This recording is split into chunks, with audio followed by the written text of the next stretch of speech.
Dobroveče, dobrodošli u prostor Miljenko Dereta na promociju knjige Evropska pravedna tranzicija za bolji svet. Događaj organizuje Organizacija za političku ekologiju Polekol uz podršku Evropske zelene fondacije. Moje ime je Slobodan Knežević i ja ću biti večeras vaš domaćin i pokušat ću da u vaše ime postavim neka značajna pitanja i da još važnije, na ta pitanja dobijemo neke odgovore, ali i neka uputstva kako zapravo kroz ovu tranziciju koja nam se dešava. Pripremajući se za ovu promociju i uopšte za ove razgovore, razmišljao sam o tome šta zapravo meni taj termin zelena tranzicija ili uopšte tranzicija znači i onda sam zaključio da zapravo reč tranzicija je reč koja se sigurno jednom, ako ne i više puta u prethodnih 2 decenije izgovorila u kućama širom Srbije, da su ljudi upoznati sa tim terminom, ali nisam siguran koliko zapravo ljudi zaista osvešćuju šta znači reč tranzicija, kroz šta to mi toliko dugo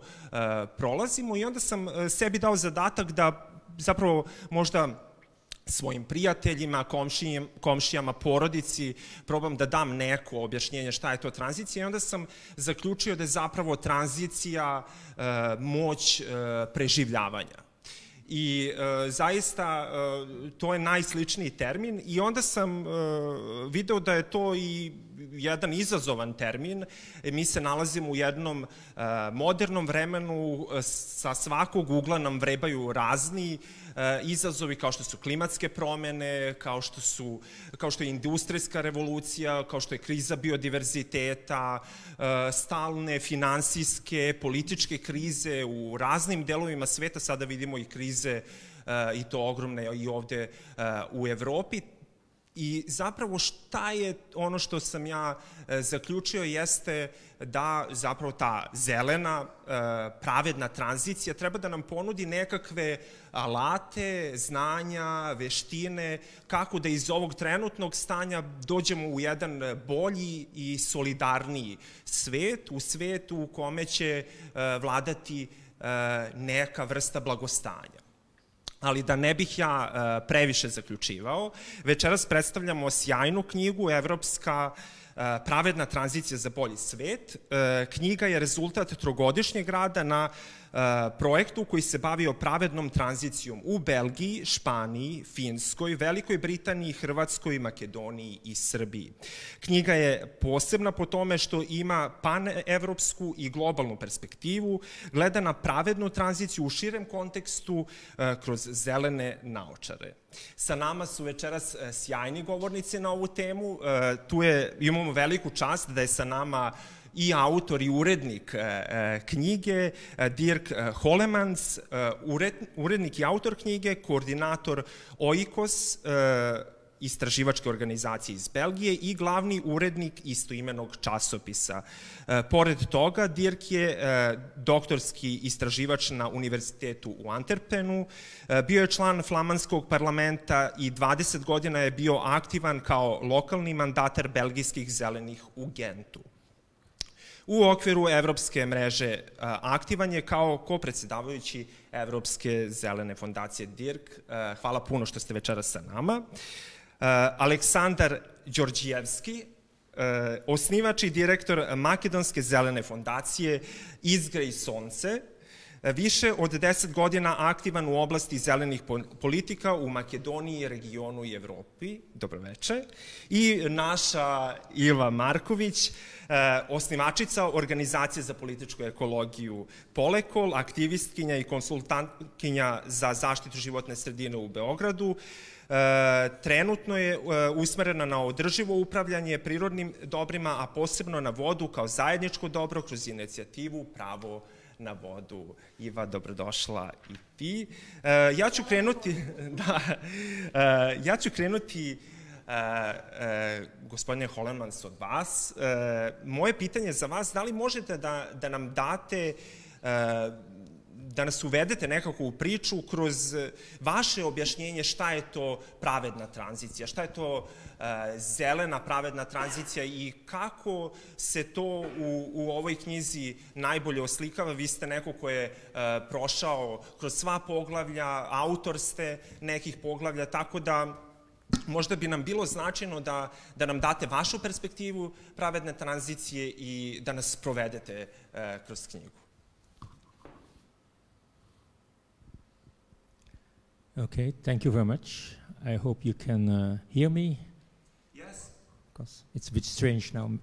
Probably this is easier for me. Okay, first of all, I'm very happy to be here to present the book. And yes, you already said it in the introduction.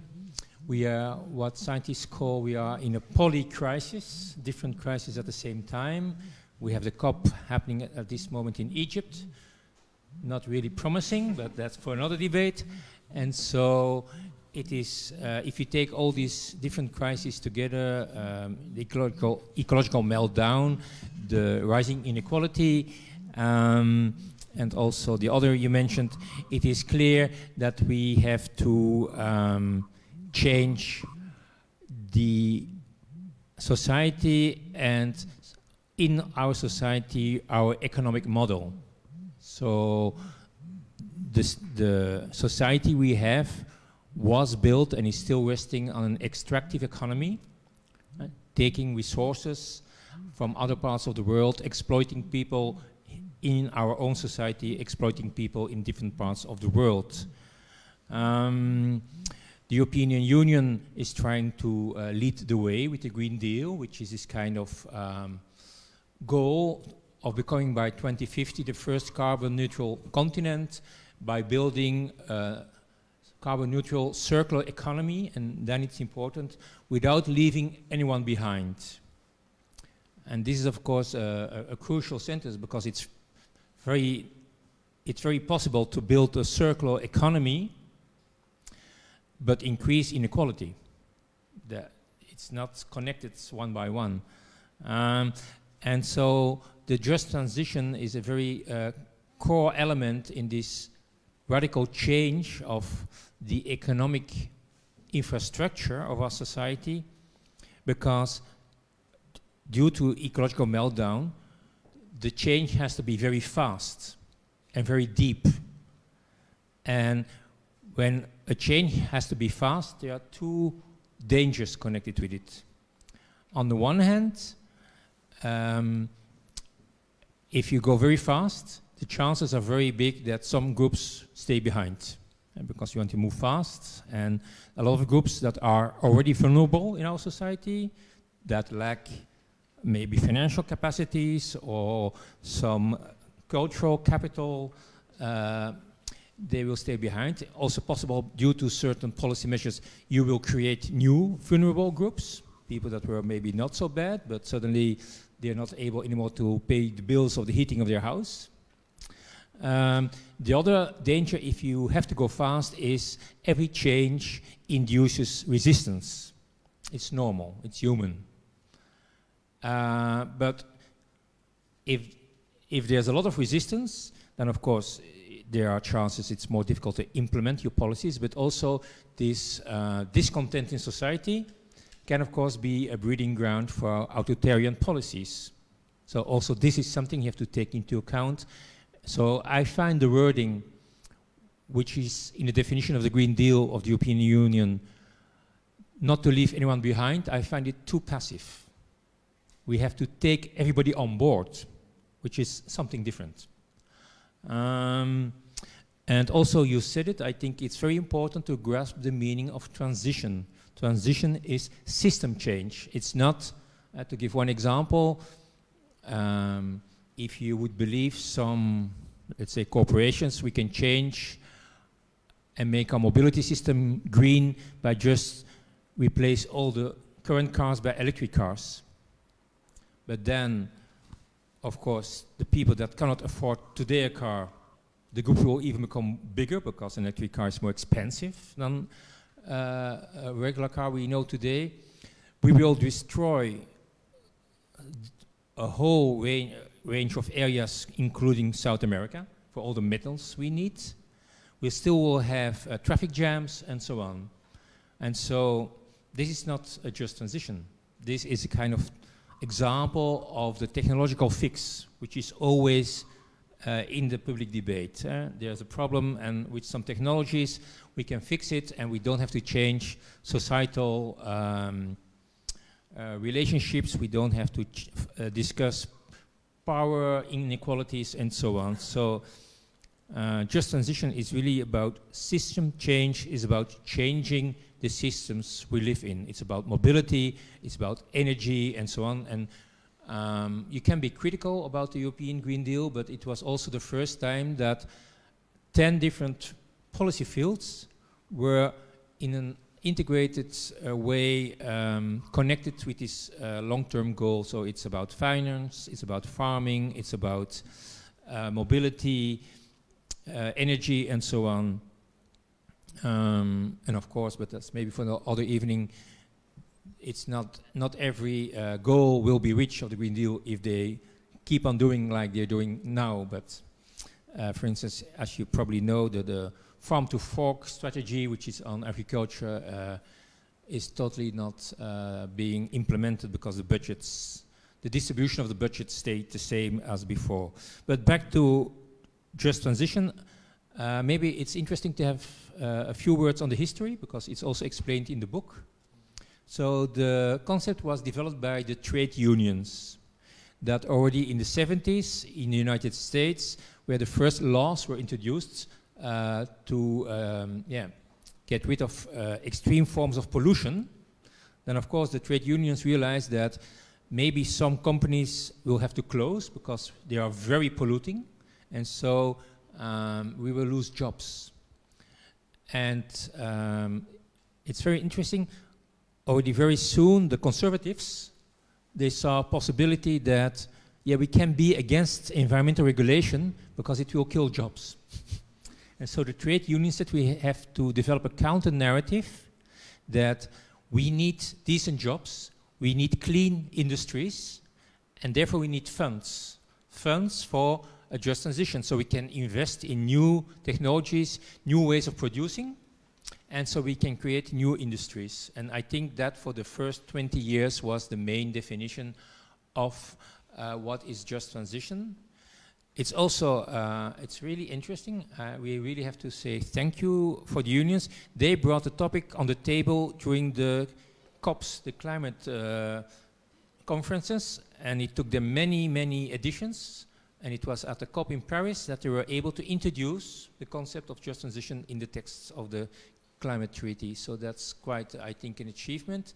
And then, if you look further, also environmental and climate movements became interested in the concept, and they started to broaden it from a global perspective, because we can have here decent jobs, but if it's still part of an extractive economy, exploiting people and nature in another part of the world, it's not a solution. So we need this global perspective. And so just became much more about justice. What is, for instance, a just distribution of the amount of greenhouse gases we still can emit worldwide? And what's the debate about the distribution of that? And so it's also then what is the kind of just future we want for our children. And therefore I think just transition, this system change, is also connected with really what kind of values we find important: climate justice, solidarity, and also respect for nature. And so in the end, it's not a technical challenge, it's really a kind of societal challenge, how to change all the systems that sustain our livelihoods. So I think that's key. And then we, of course, and I think this is also the strength of the Green European Foundation, which supports the cooperation of foundations all over Europe. And so I think I really like, in this book, of course, colleagues of Serbia contributed, and North Macedonia, but we had colleagues from United Kingdom who wrote a chapter on agriculture, we have a chapter from people written from the perspective of Finland, Scandinavia, and this is kind of mirror of the diversity in Europe, because I think this is also the strength of working together in Europe. We have the same values, but of course, how you implement it in different regions, it's very context specific. What is the history? What is the legacy of certain policies? What kind of activities are still there, kind of industries or not? And so this is, I think, also a very important way. To give one example, we have a splendid chapter from Spain. And Spain has probably the most developed policy on just transition. They have a Secretary of State responsible for it, and they also have for several regions already a regional just transition plan, which is an agreement between the government and also the trade unions. It's in certain regions where they still have to close coal mines, and it's a whole package of investments in education of people, developing new industries, finding new job opportunities. So you could say Spain is an example of specific investments in specific regions, which is, I think, necessary there and is a good way. If you then read the chapter of Finland, as we know, the Scandinavian countries have a real strong welfare state, social security system. There the question is maybe another approach can be that we don't try to develop a lot of specific supports for specific groups and regions. If we strengthen and actualize our social security system, it can work for everybody. And we don't need a kind of specific target policy. So it's another approach, but I think these two in the book make the book very rich, because it allows you to look through different lenses at the same challenge of just transition. Maybe this as an introduction. Thank you very much. Hvala. Aleksandre, za vas pitanje, bili ste koautor jednog od poglavlja koje se našlo u knjizi i to poglavlje se bavi perspektivom pravedne tranzicije u jugoistočnoj Evropi. Pa možete li nam možda reći ima li Makedonija, jugoistočna Evropa perspektivu u zelenoj tranziciji i kakva je ona? Da li nam možete dati neki kratak osvrt na to?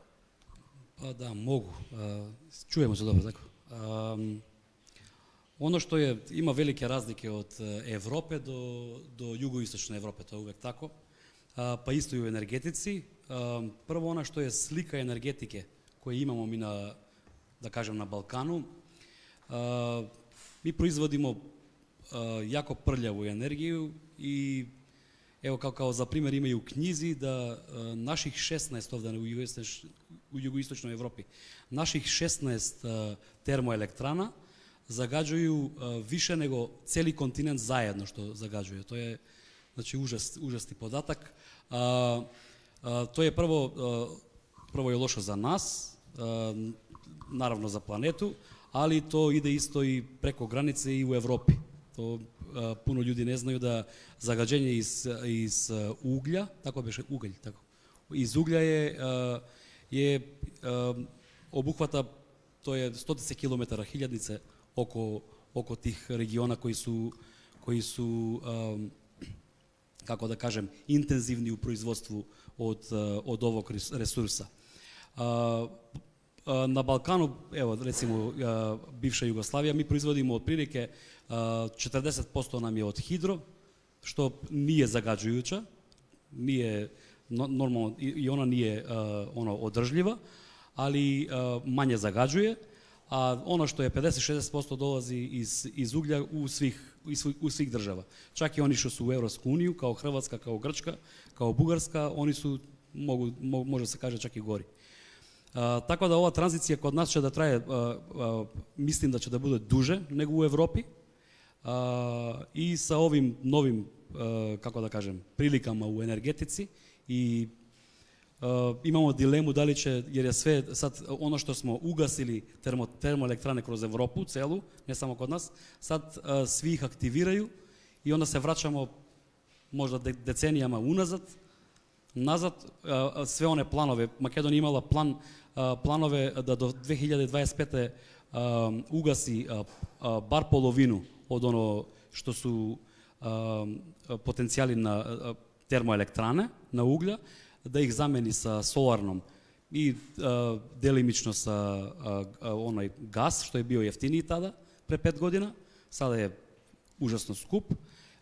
I druga polovina je trebalo da se ugasi do 35. godine. Sada svi misle da to nije moguće i da ta energetska tranzicija neće da se desi u Makedoniji.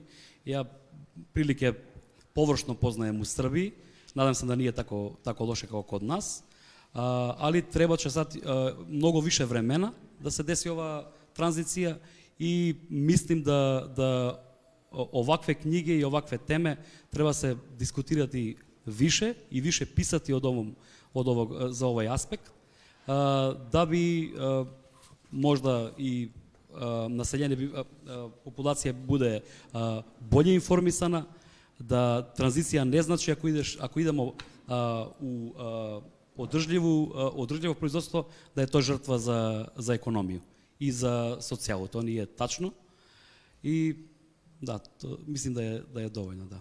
Hvala Aleksandre na odgovoru. Ivo, pitanje za tebe, budući da si neko ko koordiniše kampanjom Zaštitimo plavo srce Evrope, koja se bavi zaštitom reka i da je upravo u knjizi su male hidroelektrane obrađene kao jedno kukavičje jaje ili jedno podmetanje zelenoj tranziciji. Kako ti vidiš zapravo pravednu tranziciju u Srbiji, u našem regionu ili možda i šire i u Evropi? Hvala puno na pozivu. Mislim, ja bih krenula samo od onog na početku što si govorio, a to je šta je u stvari tranzicija. Da pre svega moramo da razumemo da ne samo u Srbiji, nego generalno u ovom delu i bivše Jugoslavije, ali i okolnih zemalja, a tranzicija ima izuzetno lošu i negativnu asocijaciju na tranziciju između socijalizma ka kapitalizmu, koju i dalje u stvari živimo. Dakle, nama ovo sada dolazi kao druga tranzicija preko one prve koja nam izgleda da se nikada neće završiti, koja je dovela do ogromnih gubitaka, ne samo radnih mesta, dakle ne samo na polju rada, nego i na polju javnih dobara, koje uključuju takođe i prirodna dobra, prostor, dakle da li je urbani, da li pričamo o nekim drugim prostorima. Dakle, prosto je tranzicija nešto što, i ja sam se plašila kad smo najavljivali ovu tribinu, kod ljudi izaziva jako negativno osjećanja, dakle, koja su zapravo zasnovana u realnosti, nisu samo nekakve efemerne emocije. Međutim, kada dođe sada ova druga tranzicija, ja se iskreno nadam da ona može, čini mi se da je Aleksandar to načeo, da ona može da ponudi izlaz čak i iz ove prve. Odnosno da one sve negativne komponente koje smo imali u prvoj tranziciji, dakle u ovoj zelenoj tranziciji, pokušamo, odnosno daje nam šansu da nadomestimo. U tom smislu mislim i na ovaj konflikt koji nam se nameće od strane ideoloških aparata, a to je dakle da ili hoćete da imate čist vazduh ili hoćete da imate poslove. Ili želite da pređete sa uglja ili ćete imati hidroelektrane. Dakle, taj stalna neka dihotomija u kojoj ti biraš između neka dva zla je nešto što karakteriše za sada scenarije zelene tranzicije koje se nama nude od strane institucije, odnosno od strane nekih ljudi koji kreiraju naše javne politike.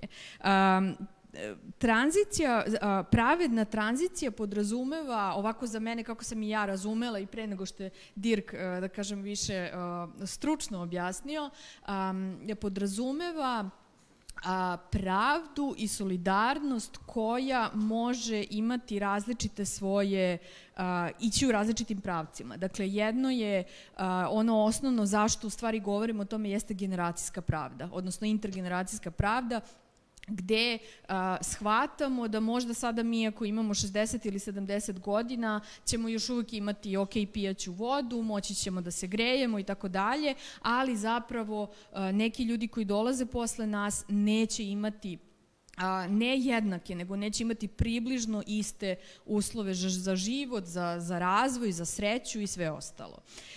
Druga stvar je takođe generacijska, ova geografska, odnosno prostorna, pravda i solidarnost gde vidimo da različiti krajevi sveta, o tome Dirk već govorio pa ja neću dužiti, imaju veoma, veoma različite uslove u kojima bi trebalo da se odvija zelena tranzicija i meni se jako dopao jedan citat koji je na kraju u zaključku knjige koji kaže da u stvari nije Evropa razvijala svoje kolonije, nego da su kolonije u stvari razvijale Evropu, odnosno da su one doprinele tome da Evropa ima ovaj stepen razvoja koji je sada prosto, da kažemo, da uzmemo neki prosek ili standard u Evropi, a jeste i u samom kontinentu, dakle imamo velike razlike. Vratit ću se na tvoje pitanje u tom smislu, dakle, kada je u Srbiji krenula ideja malih hidroelektrana kao veliki spas za za energetsku tranziciju, ona je bila ideja koja dolazi sa zapada, ideja koju nama ta Evropska unija, odnosno Evropska energetska zajednica, predstavlja kao održivo rešenje i ne samo da dolazi sa zapada, iz Evropske unije, nego su čak i pojedine, mi smo tu potpuno otvoreni, pojedine i nevladine organizacije, aktivisti koji su se zalagali za zdrav, odnosno čist vazduh i odustajanje od uglja, ne samo pristajali, nego i promovisali ideju malih hidroelektrana, pa evo bolje vam je to, opet ona dihotomija, ovo je neko malo manje zlo. Međutim, naravno, kada se došlo do izgradnje, bilo je jako zanimljivo, dakle, ideje pod kojima su one došle, nije samo ova tranzicija, što kažemo, energetska, pa sad se tu računa koliko one proizvode struje. Što se naravno pokazalo da proizvode i da se sve izgrade i da naprave nepopravljivu, dakle, govorimo zaista o nepopravljivoj ekološkoj šteti i šteti za lokalne zajednice, ali samo da dođem do te energetske strane, one ne mogu da proizvedu u Srbiji, ne mogu da proizvedu preko 2 ili 3% neophodne energije. Dakle, nisu nam to velelepno rešenje. Naravno, znamo da svi procenti znače, ali dakle, one neće moći da nas spasu opet kao obnovljivi izvor energije. Sa druge strane, prezentovali su se kao razvojna šansa, odnosno čak su u nekim mestima, to su ruralne oblasti uglavnom, nuđene kao rešenje, evo sada, i za radna mesta. I onda mi imamo, na primjer, jedan slučaj jedne reke podno Kopaonika, Jušanice, gde smo izračunali da nam za ta radna mesta, dakle za male hidroelektrane, je potrebno 0,2% radnog mesta po maloj hidroelektrani. A kolika ekološka šteta postoji. Dakle, jedna takva besmislica, čak do ovih onako egzotičnih objašnjenja da će to biti i turistička atrakcija, jer ljudi prosto nisu znali kako izgleda mala hidroelektrana, pa taj ruralni razvoj, pošto on između ostalog podrazumeva i ekološki turizam, ruralni turizam i tako dalje, da ni to neće biti ugroženo, jer će evo biti jedno malo prelepo jezerce po kome će valjda plivati patkice i žabice. Naravno, kada su ljudi prvi put, kada su videli crnu cev od promera 70 cm, koja hvata njihov potok iz koga se poji stoka, iz koga se zalivaju bašte, od koga se živi, koji je povezan sa njihovim bunarima, iz koga koriste i vodu za piće, bilo je jasno da je to apsolutno kukavičje jaje, čak mi to nekako deluje blago, ipak kukavica nekako želi da preživi sa tim jajetom, a ovo je potpuno čak i bez tog cilja da se nešto za nekog bar dobro uradi, osim naravno za investitora. Ja sad neću ulaziti u finansijske šeme toga, ali i one takođe nisu, i sad to je jedan primjer, da kažemo, kukavičih jaja u smislu energetske ili ekološke tranzicije, i drugi koji je posle malih hidroelektrana došao vrlo brzo kao veoma aktualan i dalje je veoma aktualan, je primer ekstraktivizma, odnosno te ideje da moramo da iskopavamo nove i nove minerale, odnosno litijum u Srbiji konkretno, i nije samo u Srbiji, dakle ima tu i u regionu nekih planova, gde se u eri upravo klimatskih promena, dakle koje su nam ta pretnja, planira, odnosno zahteva se od jednog područja koje, do više područja, koje imaju dobru vodu, dakle imaju kvalitetnu vodu, pogotovo podzemna jezera koja su poznata tamo u tim krajevima zapadne Srbije, imaju plodno zemljište u eri gde znamo da imamo i prehrambenu krizu i tako dalje. Dakle, u sred svega toga mi planiramo da je u stvari bolje da tu imamo rudnik litijuma sa izuzetno, sramotno niskim rudnim rentama koje je naša država ostavila. Dakle, tu nema ekonomskog razvoja, tu nema ta tehnologija, ona se ne razvija kod nas, ti ljudi koji rade, dakle, to su opet nekakva sekundarna radna mesta, dakle, sve to je prosto jedna, ja bih rekla, ovako, kolonizatorska ideja. Sa druge strane, nekoliko puta kada razgovaramo čak i sa nekim ljudima koji su predstavnici Evropske unije ili su tu negde rade za neke organizacije, veruju da ipak možda neko treba da podnese neku žrtvu za tu energetsku tranziciju i da je to u stvari ipak možda u redu, pa što ne bi sada ti ljudi ili što sad ne bi u Srbiji, što sad samo u Boliviji ili ne znam gde sve po svetu, ajde sada i vi malo da povučete za našu energetsku tranziciju. Onda se vratimo na to, na onu priču koja je vezana za degrowth, odnosno odrast, šta je u stvari naša potreba? Odnosno da ono što vidimo kao različite ekonomske modele za rešavanje naših društvenih potreba nisu u stvari nužno potrebni. Dakle, mi govorimo o tome da iskopavamo litijum koji ide u one električne automobile, koje, prvo, niko od tih ljudi koji tamo radi ili ko mora da se iseli, dakle, to su masovna sada iseljenja ljudi, dakle, neće sigurno moći da prišu. Znači da vi u startu pristajete da imate vrlo jasnu podelu ko će tu imati dobrobit od tih minerala i ko neće. I isto tako da ne rešavate zapravo i ono što je isto jedna meni omiljeni citat, ne znam više ko je, to više ljudi ponavljalo, ali ja moram da ponovim ponovo, električni automobili nisu izmišljeni da spase planetu, nego da spase ovu industriju automobila. Dakle, to je zašto oni postoje. I eto, na primjer, ta dva neka primjera su meni vrlo onako indikativna kako izgleda greenwashing zelene tranzicije. Mogu još da pričam, ali ne znam sad koliko imamo vremena, verujem da imaš još pitanja i u drugom krugu idem pozitivno samo. Hvala, Ivo. Moje drugo pitanje će biti pitanje za svo troje i odnosi se konkretno na Srbiju. Najavljeno je donošenje akcionog plana za zelenu pravednu tranziciju u Srbiji. To je jedan ozbiljan dokument, kao što ozbiljni dokumenti trebaju da budu strateški, trebaju da donose nekakve planove koji će se sprovoditi, pa eto da idemo u tom, da kažemo, pozitivističkom smeru i da kažemo da će to zaista biti jedan uspešan plan koji će se jednog dana sprovesti.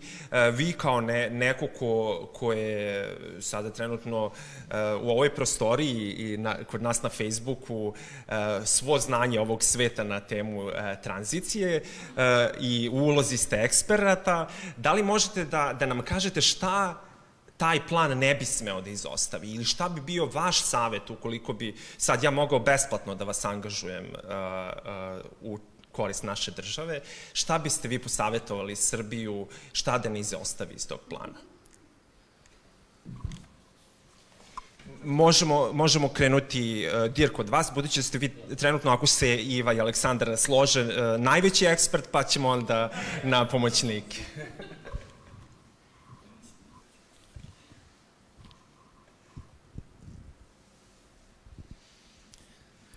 Well, what a question.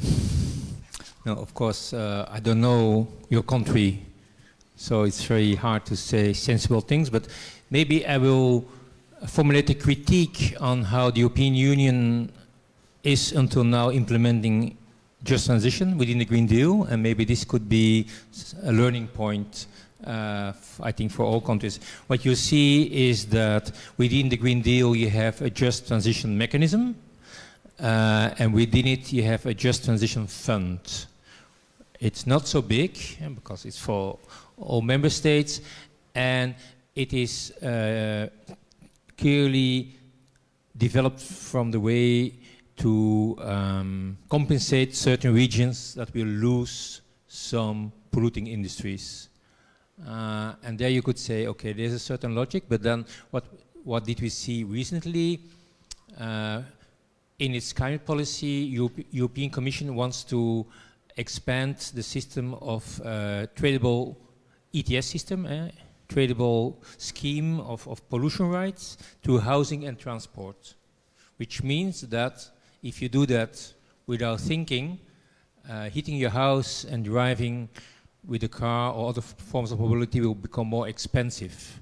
And then there was a debate in European Parliament.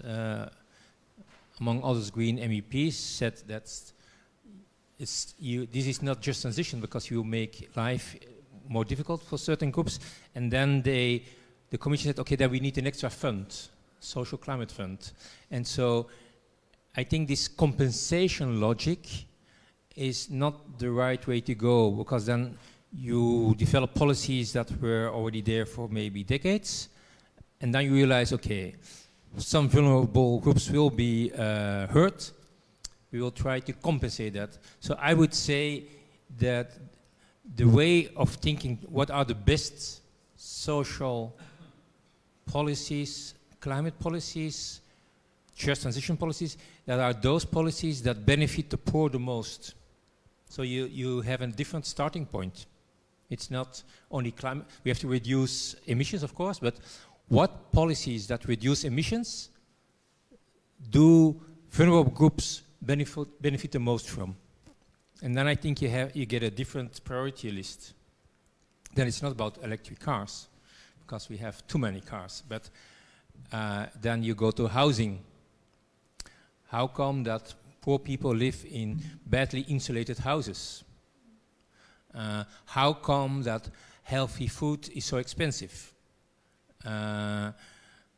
And the industrial food, which has an incredible ecological footprint, is so cheap. So I think this kind of reasoning would be a very good starting point. And there are so many, I would say, low-hanging fruit. So I came to here by bus from Zagreb, so I drove through the countryside. You have a lot of space. You really have a lot of space. I'm from Belgium, small country full of people, so I'm sure there are possibilities for windmill farms. This is, we are now in a big city, I think maybe even bigger than Brussels. I guess if you fly with a drone above the city, there are not so many solar panels on the roofs. And so I think it was last week, the International Energy Agency filed out its yearly report, and it said about Europe that this winter probably will do because we were able to fill our reserves, but next winter could be much more difficult. And so the advice the International Energy Agency gave is, as much as you can,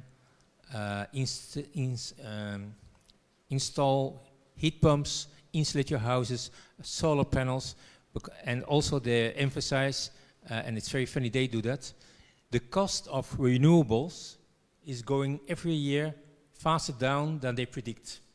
Yeah, you have funny curves people make. So you have the report of International Energy Agency 2020, 2019. It also predicts how much growth there will be from renewables. What's the price? It's getting always cheaper and it's always growing faster. And so I think from that there are 2 points. The first, of course, every amount of energy you don't need is the best, also from the part of energy autonomy.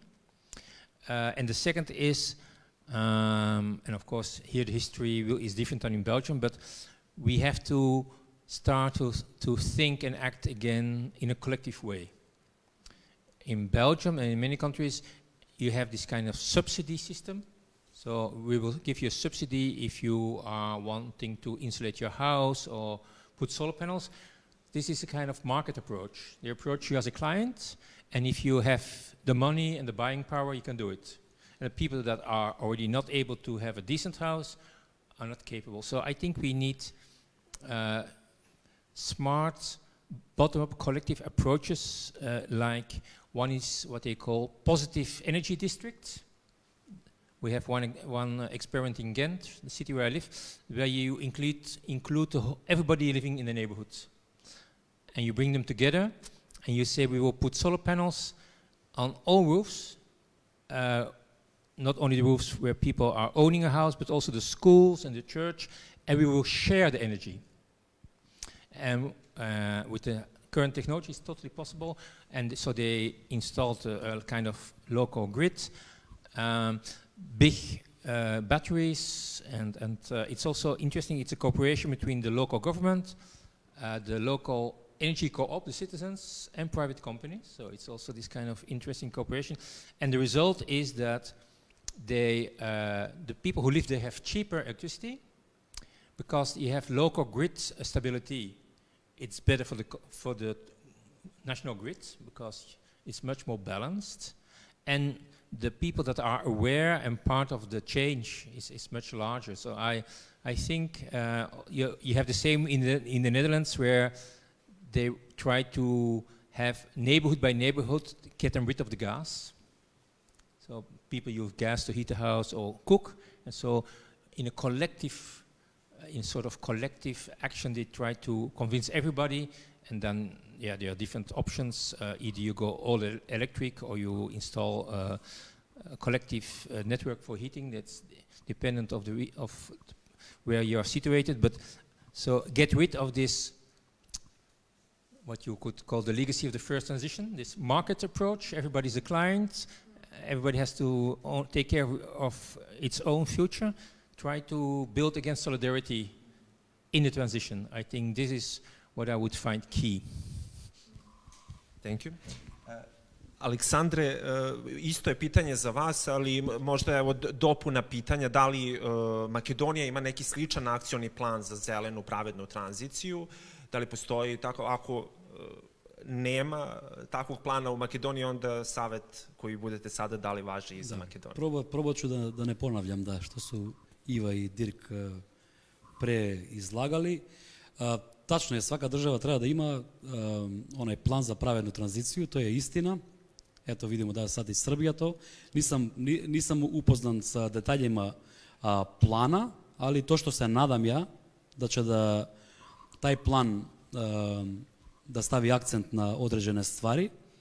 Kad bi, recimo, obični građanin Makedonije, Srbije, pogledao taj plan i komentarisao, moje preporuke bi bile da ovaj plan prvo se fokusira na zelena radna mesta. Kad imamo mi tu tranziciju, kao što je Dirk rekao, ona treba da bude malo sporija, ne može to da bude odmah za godinu, dve, pa čak i 5, i to je kratak period. Ali u tom periodu, kad tranzitiramo, kad zatvaramo te, što kažemo mi, brown ili crne radna mesta, one prljave, da otvaramo paralelno zelena radna mesta, a to znači da mi idemo, da se krećemo od ekstraktivnu ekonomiju u onu što je, kao što zovemo zelenu ekonomiju, u ono regenerativnu ekonomiju. To je u stvari ta tranzicija što se zagovara pravedno sa ovom temom. Drugi aspekt što ja bih rekao da je jako bitan, prvo cilj te pravedne tranzicije treba da bude da taj plan omogući Srbiji da ona bude energetski nezavisna. Da ne zavisi od nikoga. To je osnovna stvar.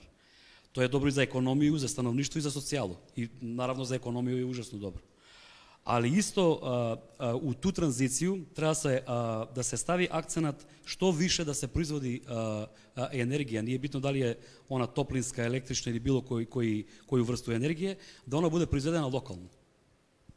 To znači, ako već, kao što je Dirk rekao, mi prvo namalimo tu reduce our energy consumption, što je rekao da mi prvo smanjimo našu potrebu energije, kad već radimo na to, da isto lokalno i proizvedemo energiju, da bude to na krovovima domaćinstva, da mogu oni da se udruže zajedno, ali to sve traži tu regulativu, da možemo da imamo i energetske kooperative. Jer u svaku državu, to što su oni srećni u Evropsku uniju, je što u svaku državu ti mora da imaš, u Evropsku uniju mora da ima zakon prema kome omogućava formiranje energetskih zadruga, ali funkcionalnih, ne to da budu pro forma, nego da budu funkcionalni i da budu primljenjeni. I to je drugi aspekt što bi ja rekao, ali ipak mislim da ove zemlje Balkana, prvo trebamo mi da ponovno osmislimo energetiku, kao što smo radili možda u 80. godina, tako mislim da je bilo, da smo počeli da obraćamo pažnju na energetsku efikasnost. Ali to je sa tranzicijom, što je Iva pomenulo, to je sve stalo. Sad mislim da je sada moment da se to opet obnovi. Nije bitno da je to izolacija objekata, da li je to energetska efikasnost u bilo koji smisao reći. Eto, to bi bilo što bi ja rekao. Hvala puno. Ivo, isto pitanje za tebe. Nas se možda najviše tiče taj famozni akcioni plan. Koga nema, to je samo najava da će on biti, da će zapravo promišljanje o njemu započeti, a implementacija će malo sačekati, pa eto možda i tvoj savet, šta treba tu da se nađe? Ja mogu samo da ponovim ove stvari koje su, da kažem, nekako konkretizacija u smislu da solarna energija, energija vetra, naravno kako se one implementiraju, to je posebno pitanje, poseban zadatak, ali čini mi se da uopšte se ne uzima u obzir ovo što je Dirk govorio, pristupačnost nekih tehnologija koje ranije nisu, dakle mi i dalje imamo neke programe koji su u tom smislu zastareli. Naravno, možemo da razgovaramo o tome kako da se unaprede postojeći hidropotencijali, zato što oni, dakle mi imamo, na primjer, sad ta velika priča oko Đerdapa, koji nas snabdeva ogromnom količinom, dakle to je preko 25%, zavisi kako kad, ali uglavnom ogroman, da kažemo jedan, da ga nazovemo obnovljivi potencijal je tamo u slučaju rekonstrukcije. Dakle, to je i dalje sve takođe zastarelo, ovo što je Alex spomenuo, kad je prvi talas tranzicije udario, sve je stalo. Međutim, vratila bih se na možda malo apstraktnije stvari kojima je sada vreme o tome da razgovaramo, znači kako će se implementirati stvari, to ćemo tek da vidimo. Mi smo imali prošle godine usvajanje 4 krovna zakona iz energetike bukvalno preko noći. Dakle, za novu godinu ministarstvo ispostavi 4 nova zakona, odnosno 3 nova zakona, jedan je bio dopunjen, koja treba da se usvoje u roku od vrlo, vrlo kratkog vremena. I ja se plašim da ovo, to je prva meni bojazan, plašim se da ovo što Dirk pominje, što mi je jako, mi se dopada kao krilatica, dakle, ne samo leave no one behind, znači ne samo da ne ostavimo nikoga, nego hajde da zajedno sa ljudima, to get them on board, get us on board, hajde da zajedno sa ljudima osmislimo, da ja mislim da će to izostati. Dakle, ja ne vidim kako sadašnja zaista struktura koja radi te stvari do sada, koja je radila na participaciji građana, dakle, da ne pominjem prostorne planove koje smo videli kako se takođe usvajaju, u kojima stoje i planirani novi rudnici, u kojima stoje planirane područja koje treba da se iskoristi i za vetroparkove i tako dalje. Dakle, sva ta dokumenta, zakonska, planska i ostala su bila ne samo da nisu ono nominalno što stoji po propisima i po zakonu što treba da se ispoštuje, da ljudi učestvuju u realnim raspravama, da se njima prezentuju uopšte šta to znači, nego i to čak nije bilo ispoštovano, dakle ni taj minimum. Tako da, eto, to mi je prva važna stvar. Druga je ovo ideja, dakle mi imamo jednu blokadu koja nam stalno govori da je nemoguća energetska nezavisnost i koja dolazi, ja sad ne znam što bi ignorisala slona u sobi, koja dolazi od strane pojedinih političkih aktera, dakle da mi moramo, dakle, od nekoga da uzimamo energiju i da je to jedan san jednog zanesenjaka ko god kaže dobro, mi sad treba da radimo na solarnim panelima, vetrogeneratorima i tako dalje. Mi smo imali pre neki dan u Skupštini situaciju gde je naša premijerka rekla da bi sistem kolaborirao, mislim da je želela da kaže kolabirao, ukoliko bi se sada priključilo previše prozjumera, ne znam kako su na kraju preveli u zakonu, i to nije bilo prevedeno, dakle mi smo korisnik proizvođač, dakle i dalje smo na tom nivou da propisi čak ne prepoznaju dovoljno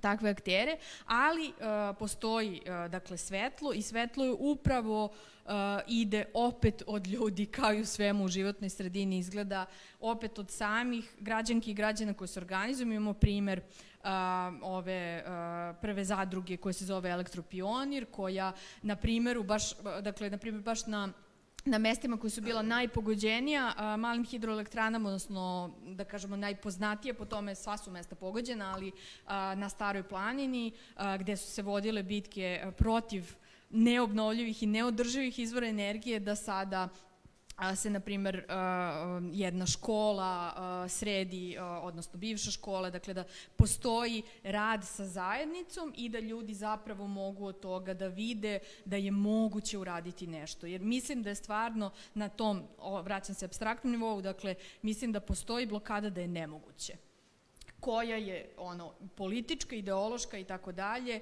i da to moramo da prevaziđemo i konkretno, naravno, dakle, moraju da postoje planovi, dakle, ja sam pričala i sa nekim ljudima iz Resavice, to je naš poznati rudnik uglja, dakle, radnici tamo su vrlo, vrlo svesni da je to konačno.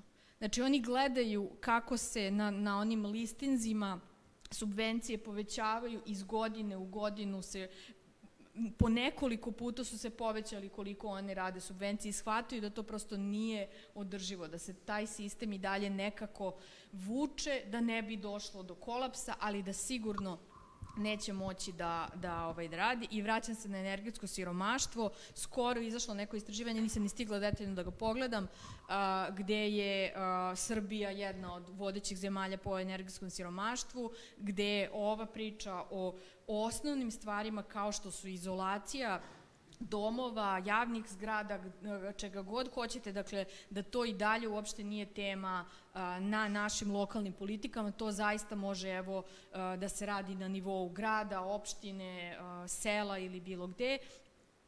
I takođe ovo što je Aleks spomenuo, dakle, efikasnost, dakle, kada već imamo energiju, ajde da je što bolje iskoristimo. Staću ovde. Hvala, Ivo.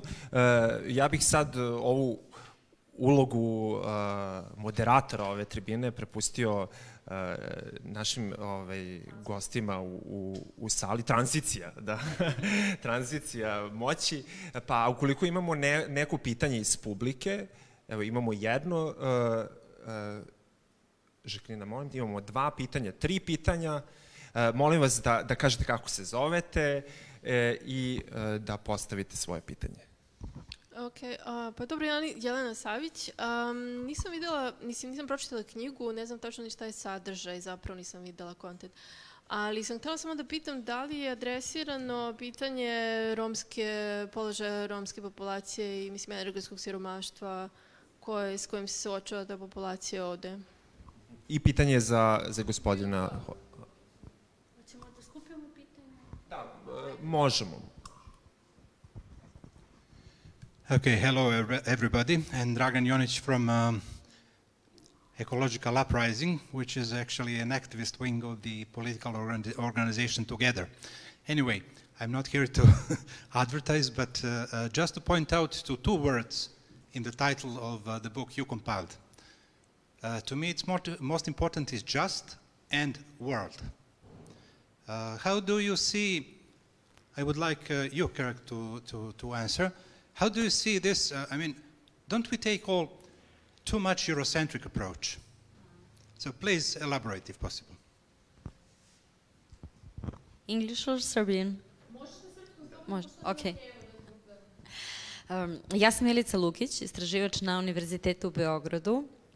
Moje pitanje i komentar bi se odnosio na to da prateći ceo ovaj narativ koji nam poslednje godine stiže prvenstveno od strane zemalja bogatog severa, odnosno zemalja zapada, od istraživača i aktivista iz Nemačke, Austrije, naravno Holandije, Belgije i zemalja SAD-a, masovno se, da kažemo, promoviše taj princip prelaska sa linearne na cirkularnu ekonomiju, zelene tranzicije, pravedne tranzicije, energetske tranzicije, a opet imamo situaciju da su sve to zemlje koje su svoj razvoj bazirale na eksploataciji prirodnih resursa iz zemalja globalnog juga i ne samo na eksploataciji prirodnih resursa, već i na eksploataciji ljudskih resursa, što je onako dosta problematično. I paralelno sa promocijom pravedne ekonomije, mi dan danas imamo ne samo borbe u Srbiji koje smo pominjali, već i borbe za očuvanje resursa u Boliviji, Čile, u Argentini i drugim zemljama Latinske Amerike, ali naravno opet pominjem i Afriku i neke azijske zemlje. Pa sada, da li u suštini to može biti pravedna tranzicija i, kao što je gospodin rekao, da li to zapravo trebamo da zovemo tom evropskim pogledom ili pravcem ka zelenoj tranziciji, ili moramo nekako da budemo mnogo više zapravo pravedniji? Toliko. Hvala. Samo da sačekamo prevod. Ivo, da li bi ti odgovorila odmah? Pa onda možda da nastavimo... Da, Jeleno pitanje o ranjivim grupama i Romima. Ja mislim da je to sjajna kritika, odnosno dopuna izdanja. Koliko ja znam, nema konkretno toga. Ima, dakle, pominju se ranjive grupe različite u različitim zemljama. Iz naše zemlje je pisao samo Dragan Đunda o Staroj planini, gde je ruralno stanovništvo i nema, da kažem, nema romskih naselja koje su više vezane uz urbane sredine, ali svakako da je to nešto o čemu treba pisati i ja bih te pozvala da kažem, možda sarađujemo u smislu nečega da napravimo neki pregled, jer sam sigurna da je nedovoljno adresirano pitanje na mnogo nivoa. Ja se plašim kako, mislim, to jeste neko pitanje koje će se prebacivati odgovornost. Dakle, da li će biti na nacionalnom nivou, pa će onda reći pa to je manjinsko pitanje, pa to je ne znam šta, a zapravo je pitanje koje može na lokalnom nivou da se rešava. Dakle, nije neka astrofizika da imamo naselja koje nemaju pristup vodi, takođe, mislim, mi se bavimo pravom na vodi, koje nemaju pristup čistoj vodi, koje nemaju pristup električnoj energiji ili imaju jako malo i tako dalje, tako da mislim da je to jedna suvisla kritika koja bi trebalo da se, mislim, ne samo bude kritika, nego da nešto i uradimo po tom pitanju.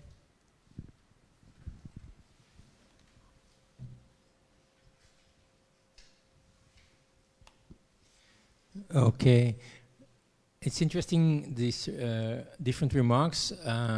From the beginning, we wanted to be careful that the book was about the responsibility we have in Europe, but not start from a Eurocentric perspective. Therefore, we invited also people from outside Europe to write chapters, to have this critical view on Europe.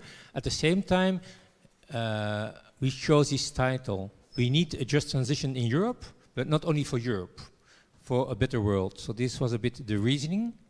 And of course, one of the core elements of the transition is to go from an extractive economy towards, I wouldn't even call it a circular economy, which is the wording the European Commission uses. I think the goal has to be a generative economy, one that also repairs damage that has been done. What's being debated in Egypt now with the COP, loss, damage, repair. And so we need a kind of economy, a generative economy that not only maintains the good things, but also repairs things that have been destroyed. We have one chapter, the chapter on agriculture, which deals with the rural area, but I think it's a key challenge we have to talk more, because I think that just transition offers a chance to reconnect cities with the surrounding rural area. We have to change the food system. Now we have a crazy food system with food produced in other parts of the world, with a lot of exploitation and also externalization of costs. So we need to relocalize food, but a city will never be able to produce its own food. So how to relocalize within certain countries of region food systems, it's a nice chance. Also, it's very hard to put windmills in Belgrade, but in the city, I mean, between the buildings. On the other hand, if you have a wind farm owned by citizens, it makes a lot of money. I don't know whether you know what one windmill standing there produces as a profit every year. You can have a guess in euros. How much money? In Belgium, one windmill as a profit, it's 240,000 euros. One. Yeah. And so it really, is it owned by a corporation? Then you have extraction of the value to the shareholders. Or is it owned by citizens in an energy co-op? So it's reinvested in different goals for the community. This is really key. And I think, of course, it's a transition always, as what we learn from research. In the beginning, a transition is always slow, because you have to develop new things and you have a lot of resistance, but you also can have a kind of take-off moment when it gets, it accelerates. And so I think that if I look at the evolution of, for instance, energy co-ops, that started in Western Europe 10, 15 years ago, it was also a slow start, but now it's really going very fast. It's really incredible. Just taking an example of my country, Belgium, for many, many years we had one energy co-op. And then I think 15 years ago there was a second one, a third one, and now we have 30. Every city, every region has one. And because it's locally, it started locally, it produces projects together with local schools, associations, local government, and this also motivates people to be a member of it. So to give one example, which 2 years ago was not, it was not the purpose, but I am a member of the biggest energy co-op in Belgium. 85% of its electricity is produced by windmills and solar panels owned by the cooperative. So I have green electricity, and the cheapest, because they don't have to buy it on the market. So that's also maybe an interesting selling point. It's not only the best energy, it's also the cheapest. So this could also be something in the current situation, a very important thing to mention. But to conclude,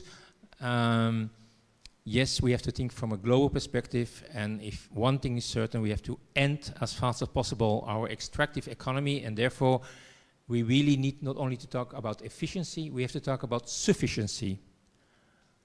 How many cars are enough? Or what kind of mobility is enough? Do we need a car? Is it possible everybody still has a private car within 10 years? I don't think so. But then, of course, they call you a radical. And maybe a question about linear economy and well, I already said so. We are moving from a linear to a circular, but I think we have to move further. But a circular economy has a certain illusion that it can maintain itself, but you always have a loss of energy and a loss of quality. You cannot reuse, and so it's also about sufficiency. How combine a circular economy with sufficiency and then trying to build a generative economy? Like, for instance, it's a very nice model. You probably know the donut economy of Kate Raworth. There she describes how to build a generative economy, one that produces several dimensions of value and wealth at the same time. And this, of course, I think the big challenge for the companies of nowadays, the transition of the companies. Also a very important topic for our next book, I think. Yes, thank you.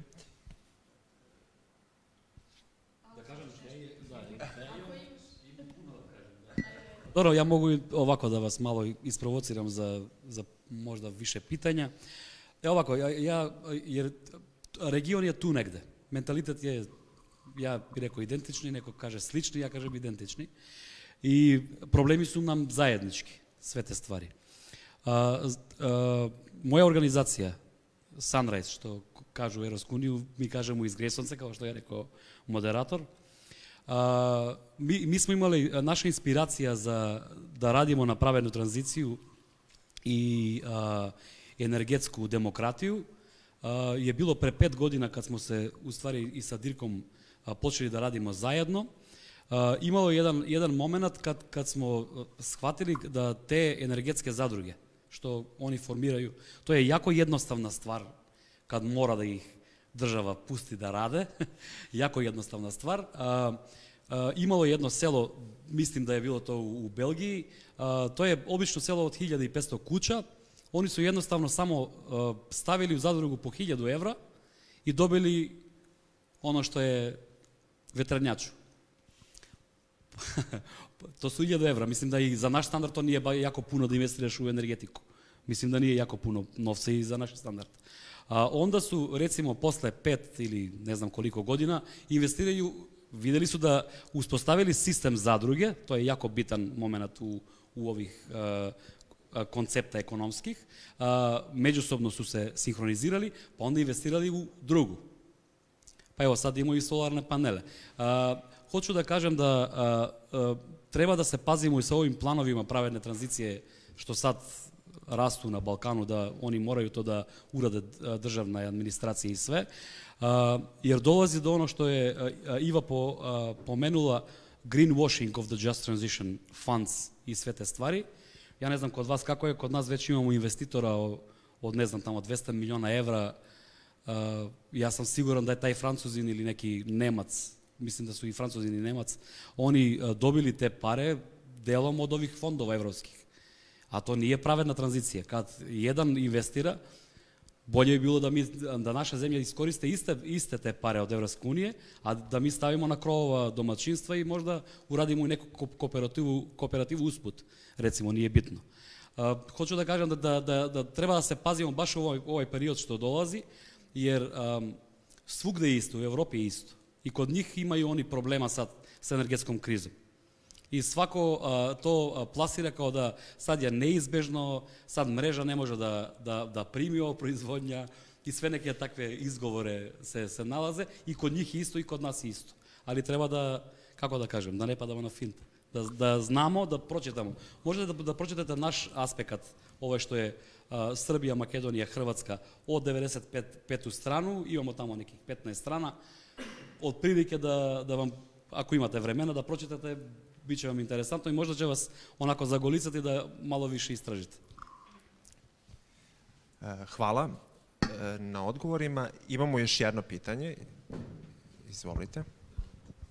Dobar dan, ja sam Milan Borić iz Jugociklin kampanje, nevladine organizacije koja promoviše bicikl kao prevozno sredstvo i cikloturizam, ali me interesuje dosta saobraćaj, interesuje me dosta energetika. Pa bih postavio jedno pitanje koje, da kažem, meni bar interesantno, da se u posljednje vreme, da kažem sad u vreme ove energetske krize, da su zelene grupe ili partije počele čak da nuklearnu energiju, odnosno proizvodnju električne energije iz nuklearnih elektrana smatraju kao obnovljivim izvorom. Pa me interesuje vaš stav, posebno Dirka, želim da pitamo o tome, zašto dolazi do takvih nekih promjena, nekih stava, kada je do juče se smatralo da to nije obnovljiv izvor energije. To i već je pomenuto to da postoje razni, da kažem, lobiji koji nalaze u nekim, u toj nekoj zelenoj tranziciji nalaze neke, da kažem, mane ili neke nedostatke poput tih vetrenjača na koje udaraju ptice, poput, ne znam, nemogućnosti recikliranja solarnih elektrana i tako dalje. Interesuje me, ko stoji iza tog lobija? Da li vi možda znate ko stoji iza tog lobija koji se opire toj tranziciji? Hvala.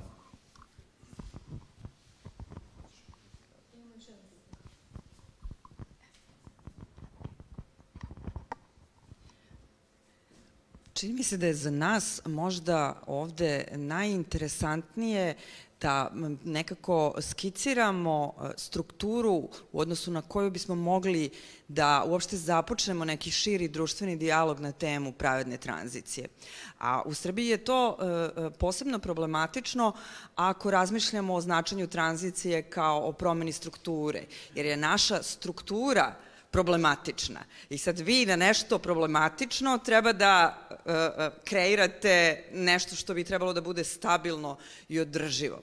I sad u takvim okolnostima čini mi se, pa me zanima vaše mišljenje, da li bismo možda mogli da koristimo kao model ili kao reper koncept prostorne pravde za to, kao koncept koji zapravo reflektuje ukupne društvene i privredne odnose u društvu. Jer jedino u odnosu na nešto, znači mi živimo u binarnom svetu, toplo, hladno, dobro, loše, svetlo, tamno. Znači, mi moramo da imamo nešto u odnosu na što ćemo se opredeljivati kada je u pitanju tranzicija, posebno pravedna. Hvala. U redu, hvala na postavljenim pitanjima. Sačekat ćemo prevod.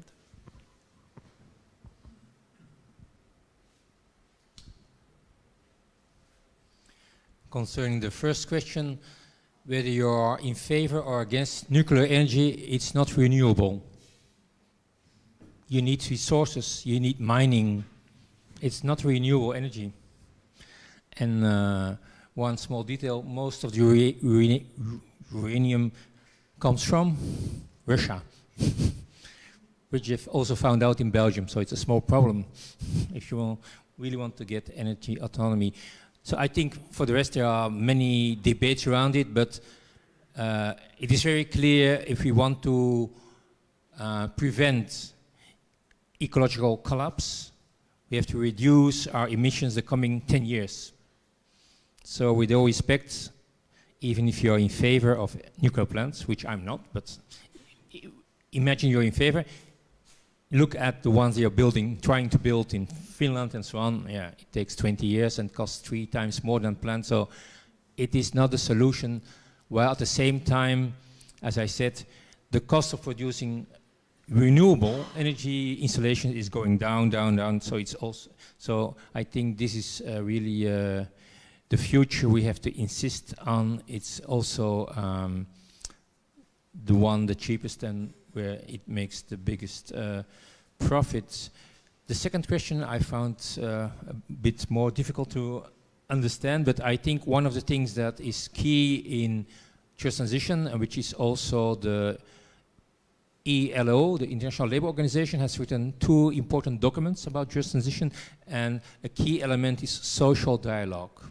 So I think really bring together all the groups that are involved, workers' unions, is key to promote the topic. And as you said, I think also people working in, for instance, coal mines, they realize, they see what's happening in other countries. It will not last 20 years. They know it. So you could get them on board. And in the book, there are really good examples, for instance, from Spain. So you could invite people from Spain to talk about how they did it, how they are doing it. So I think by this you can bring groups around the table which maybe don't have the habit to be in a social dialogue. Ne samo da kažem da nisu ovo što je European Green Deal, nisu zeleni bili in favor, nego zeleni su bili protiv da se ubaci nuklearna kao obnovljiva. Oni su čak ove godine i plin zajedno sa nuklearnom stavili u obnovljivi, a to je u stvari fosilno gorivo, plin. Baš sam to i pomenuo ja u knjizi u našem delu Srbije, Makedonije i Hrvatske, da u suštini u Makedoniji ta strategija što je energetska strategija Makedonije, oni su ubacili plin kao tranzicija od fosilnog, ja ne znam kako tako, fosilnog prema obnovljivog sa plinom. Eto, to je, a to je pisano, samo da znate, kad čitate knjigu, molim vas da bar naš deo pročitate. To je pisano pa ne, znam da svi hoćete nešto, imate već agendu sa knjigama, ko čita već ima 2-3, onako. Ali ipak ovaj deo, znači vidjet ćete da smo mi i pre ove krize, ovo je pisano prošle godine, nije u vreme energetske krize sada, pa vidjet ćete da je sve to baš lepo, ovo je u stvari rešenje pre krize. Znači, to je sve bilo predvidljivo i ranije. Nije moralo sad ovo da pukne na planeti, pa da se mi svi probudimo i da ima ljudi što to su već zagovarali, ne znam, decenijama. Tako da. Ivo? Ja ću prvo da kažem, da, mislim, često dobijemo to pitanje i izgleda postaje nešto sve popularnije, oko nuklearne energije za Srbiju, odnosno za region, i mislim da je to neka onako, generalno uvek sam skeptična prema tehničkim rešenjima. Dakle, nama ovde treba stvarno političko rešenje, odnosno policy rešenje, šta da radimo, šta nam je, a nuklearna mi dolazi kao sad imamo kec iz rukava, aha, sad ćemo to da prečicom da rešimo. Mislim, Dirk je objasnio zašto to uopšte nije prečica. Mi se naravno ne zalažemo za nuklearnu iz mnogo razloga. I zeleni generalno jesu kao politička opcija, jesu došli takođe iz antinuklearnog pokreta. Tako da u poslednje vreme se pojavljuju možda neke partije, zato ne znam na koje zelene si mislio, Milane, ali uglavnom možda se pojavljaju, ali to je zaista manjina i dalje koja smatra da tako nešto može da bude rešenje. A druga stvar, meni je ovo što je Aleksandra pomenula, ja sam to htjela za zaključak. I stvarno mislim da dugujemo jedan poziv na pravljenje takve strukture, iz razloga što, evo sad, na primjer, imali smo, mi smo u nekoliko navrata sa nekoliko različitih organizacija koje su uglavnom, moram da kažem, bile starije, veće organizacije sa već razrađenom strukturom, gde smo motrili na neke dokumente i neke zakone, neke politike, pa smo pisali primedbe, razmatrali, predlagali nešto.